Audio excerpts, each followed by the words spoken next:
Vamos a continuar. Nosotros tenemos que continuar dando clases por decisión de las autoridades, así que vamos a aprovechar a hacer una revisión de lo que habíamos estado trabajando. Estuvimos trabajando con el concepto de vanguardia, ¿no? Como concepto que va a tener especificidades en cada disciplina, tanto en teatro como en música, tiene sus distintos movimientos específicos en cine, en artes visuales, ¿no?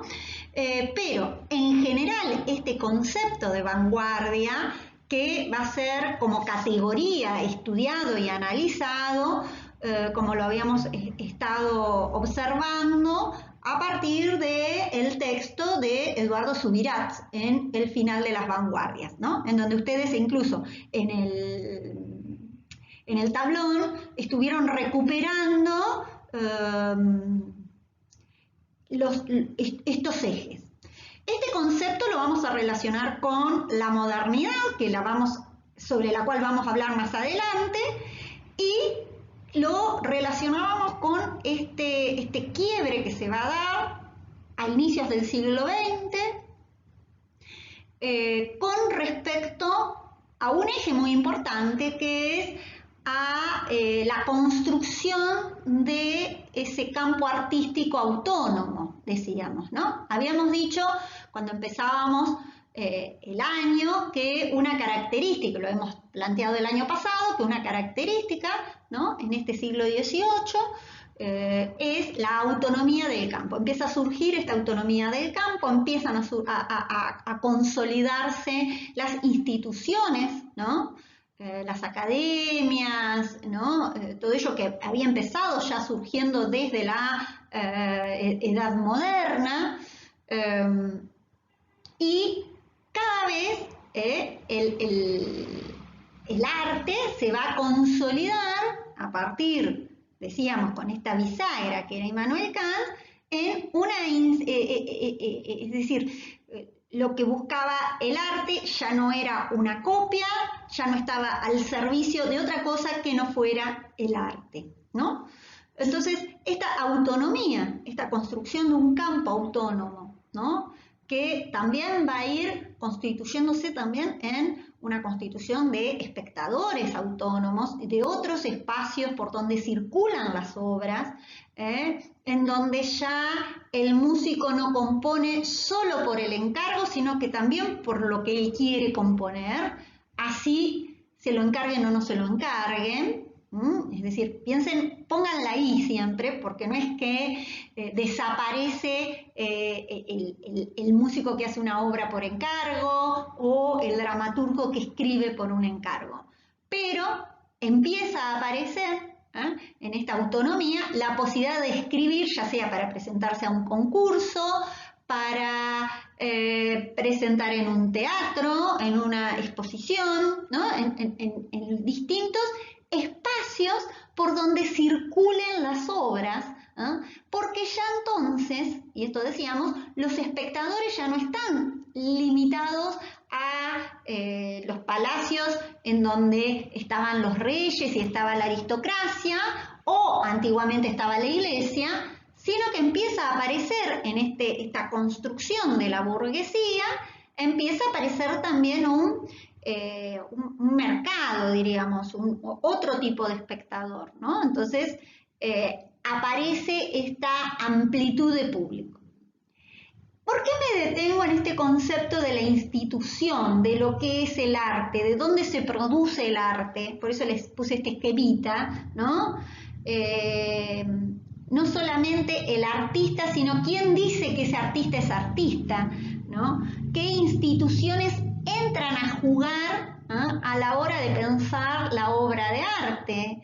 Y que eso sea una obra de arte, decíamos, y estas instituciones tienen que ver con jurados de concursos, tienen que ver con dueños de teatros, tiene que ver con, es decir, ¿de dónde empieza a surgir los espacios de consagración? Y lo vinculábamos con la crítica. Me está quedando medio largo. Entonces, el texto que vamos a leer hoy, bueno, todo eso se va a poner en tensión en las vanguardias.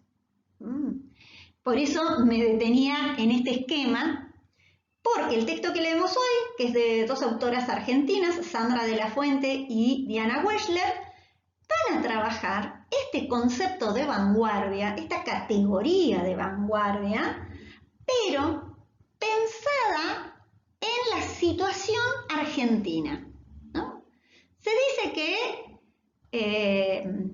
ustedes han tenido historia argentina, incluso hemos revisado en política de nuevo esa historia argentina, y ustedes saben que en 1810 se consolida lo que es el primer gobierno patrio, 1816, independencia, guerras por la independencia, se consolida, y decíamos que hacia 1880 se definía, ¿no?, lo que iba a ser el Estado nacional oligárquico. En esa construcción de ese Estado nacional ligada al liberalismo, se van a ir construyendo, se van a ir consolidando instituciones artísticas que van a ser las encargadas de consagrar a los artistas aquí en Argentina. Y estoy refiriéndome, hablo de Argentina y perdonen porque me estoy refiriendo a Buenos Aires, ¿no? Siempre esta historia tan centrada en lo unitario, podríamos decir, y unitario con muchas comillas. Sigo en la próxima. Elegí es un poco para ir metiéndonos en esta colonialidad del saber, cuán colonizados estamos con respecto a las categorías, ¿no? Entonces tomamos categorías de rupturas artísticas que se produjeron en Europa, en la centralidad, en estos lugares.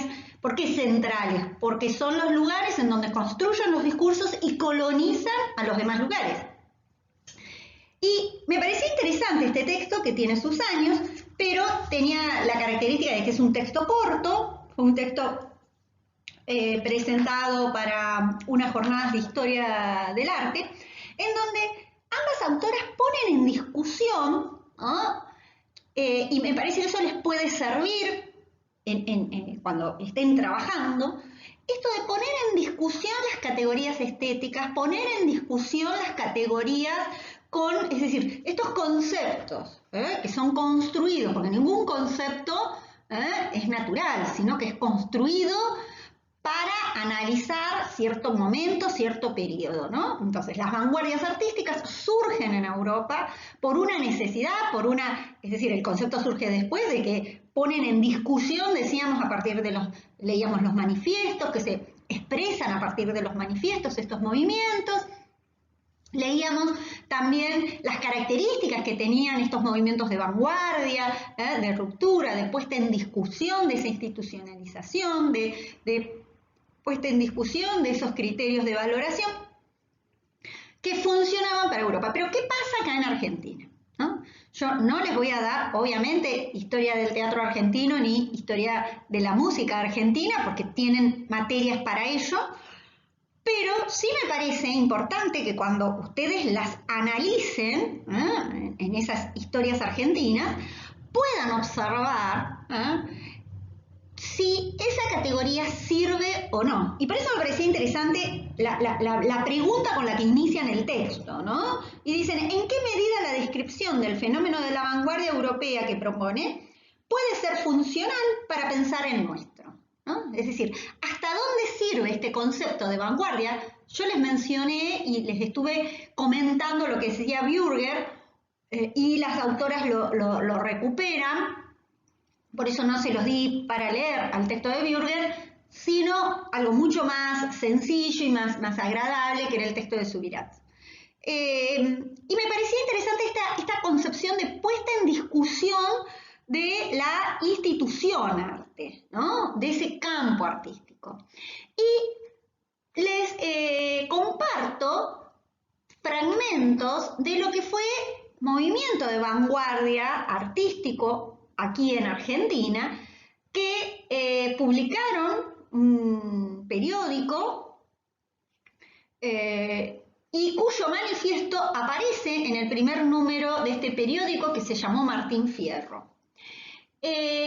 que si ustedes lo leen, lo pueden comparar con el manifiesto del futurismo, del movimiento del futurismo, y tiene claras semejanzas, ¿no? Esta idea de, que decíamos, de esa modernidad, de este afán de la modernización ligado a ese movimiento. Pero piensen en un Oliverio Girondo, piensen en Borges en la escritura, piensen en, bueno, en Petoruti, piensen en Juan Carlos Paz, quienes están en el área de la música, ¿no? Esta idea de la importancia de lo nuevo, ¿no? Entonces, vuelvo al manifiesto, les voy a dejar un video muy cortito de Marta Traba. Marta Traba es una de ella tiene una teoría estética, es de Buenos Aires, es decir, es argentina, muy reconocida en América Latina por su análisis sobre el arte contemporáneo, una de las primeras estetas reconocidas en nuestro país, en América Latina y en Europa, y que escribía sobre el arte contemporáneo. Y entonces les voy a dejar ese videíto sobre Marta Traves hablando de estas vanguardias que llegan a Argentina, América Latina, porque, a ver, piensen ustedes, ¿cómo podías llegar a ser artista a principios del siglo XX?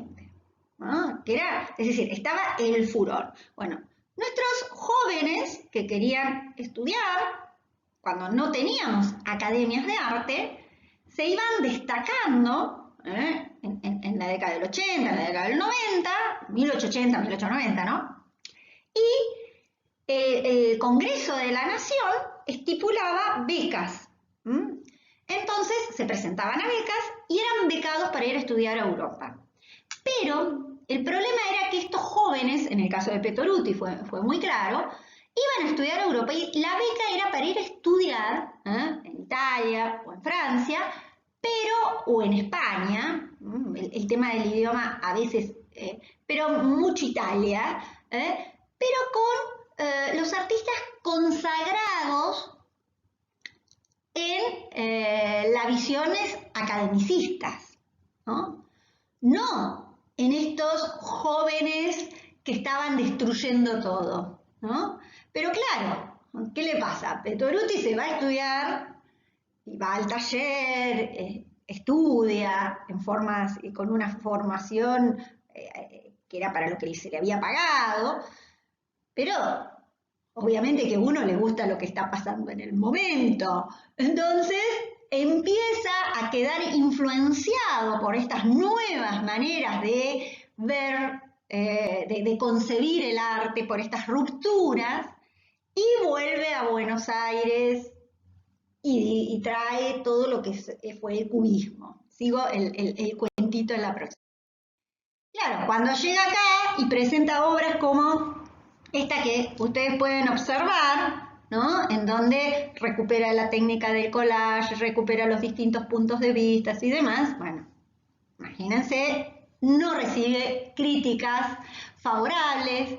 Es más, se pone en discusión por qué el gobierno pagaba a estos jóvenes que se van a estudiar a otro lado y que traen estas cosas que son un mamarracho. Él se vuelve a Europa y tiene que volver, y en la década, para que les sea más sencillo, entre el 20 y el 40, en Argentina se va a instalar lo que van a ser las vanguardias, los movimientos de vanguardia, en especial a partir de este grupo de artistas de distintas disciplinas que se va a llamar Martín Fierro, que se congregan por este periódico, que se congregan en esta manera de pensar el arte distinto, que empiezan a traer influencias de estas vanguardias artísticas. Entonces, en ese contexto me quería ubicar para que pensemos justamente este texto de La Fuente y Wechsler. con respecto a esta concepción de la ruptura institucional, ¿no? Es decir, hubo una ruptura con respecto a la institución cuando en nuestro país la institución recién se estaba armando. Recién se estaban formando las academias, recién se estaban formando los salones, los espacios de consagración y de formación. Entonces, ¿qué voy a romper cuando todavía se está poniendo toda la energía para armar algo, ¿no?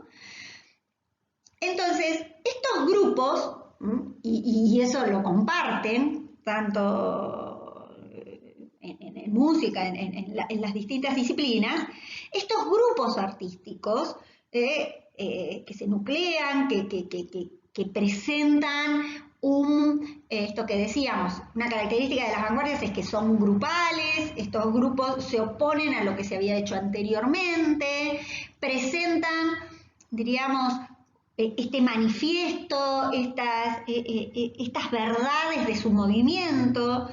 En el caso de Paz, que es el caso que referencian las autoras, menciona justamente este grupo Renovación, ¿no? En donde ponen en discusión las instituciones consolidadas, consagradas y de consagración que existían con respecto a la música.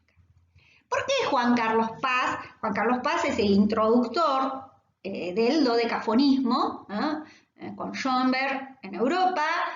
Se inicia esta bisagra con respecto a lo que va a ser el arte. El arte después de las vanguardias no es igual. Entonces, pensar en la música, desde la música dodecafónica se pone en tensión toda la concepción de relato, la concepción de unidad, la concepción, ¿no?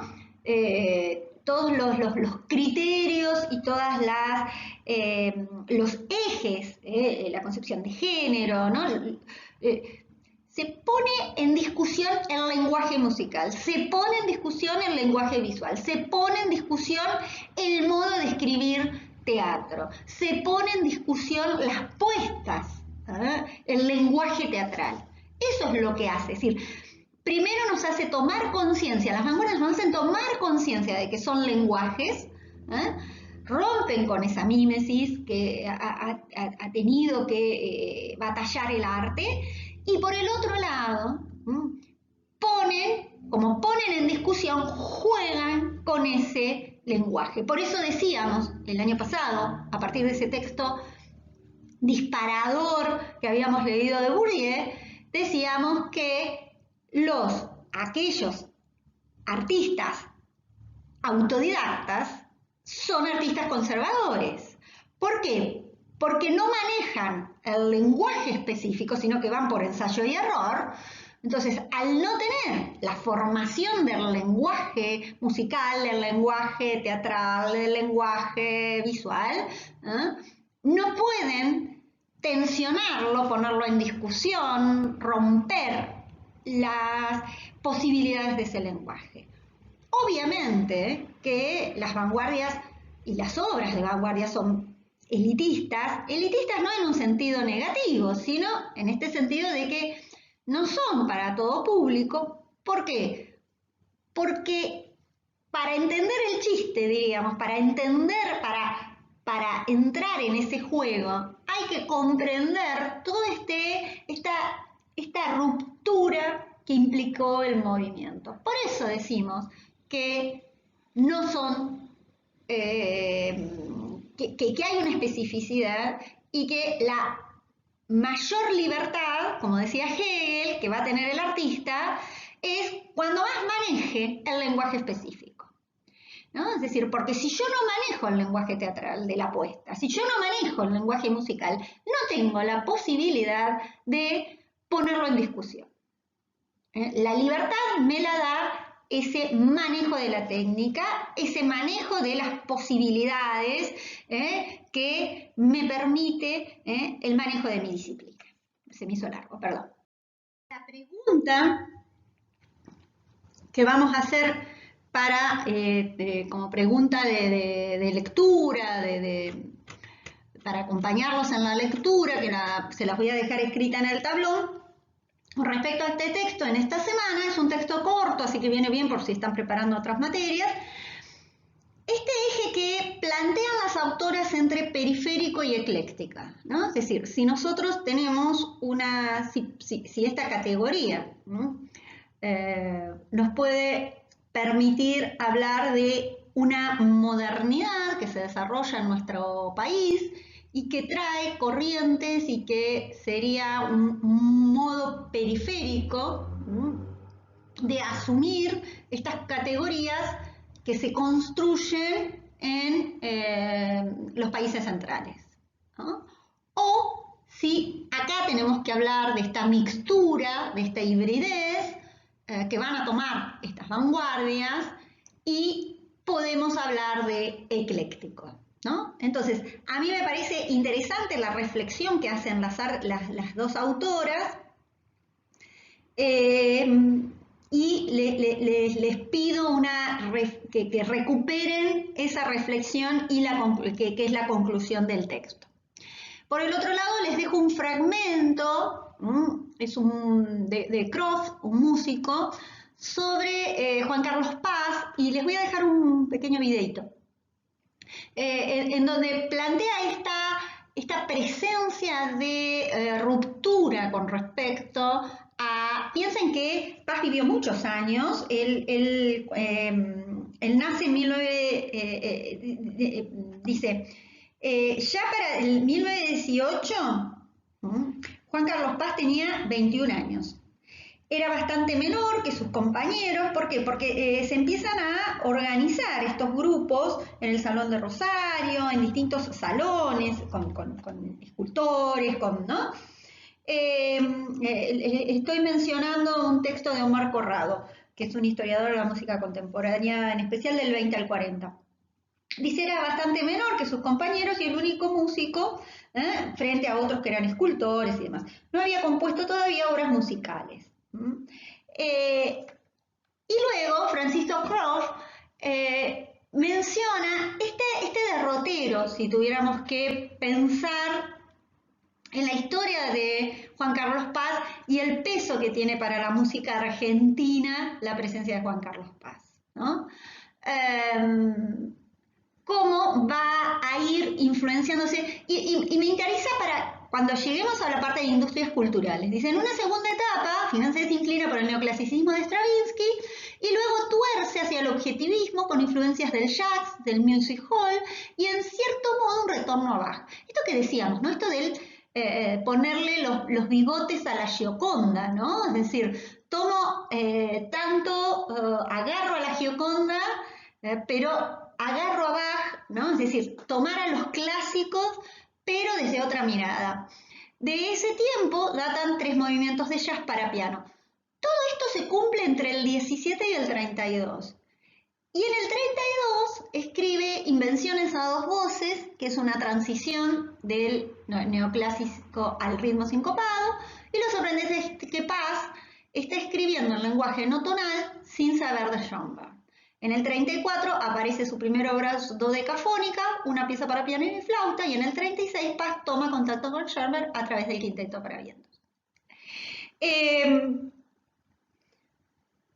Nada, son ejemplos, no hacemos historia de la música, no hacemos historia del teatro, sino que mencionamos ejemplos para que ustedes observen este concepto, esta categoría estética que es las vanguardias. Y cómo esta categoría construida en otras dimensiones es necesario o no repensarla, resignificarla, y cómo la podemos repensar. Desde una mirada, pensar que las vanguardias son vanguardias periféricas o pensar que estas vanguardias son vanguardias eclécticas. Bueno, queda la pregunta para que lean el texto y lo vayan respondiendo y lo vayan pensando y redefiniendo en el tablón. Nos vemos la semana que viene. Les subí también un cronograma de lo que nos queda en este año. Bueno, bienvenidos a la segunda mitad del año.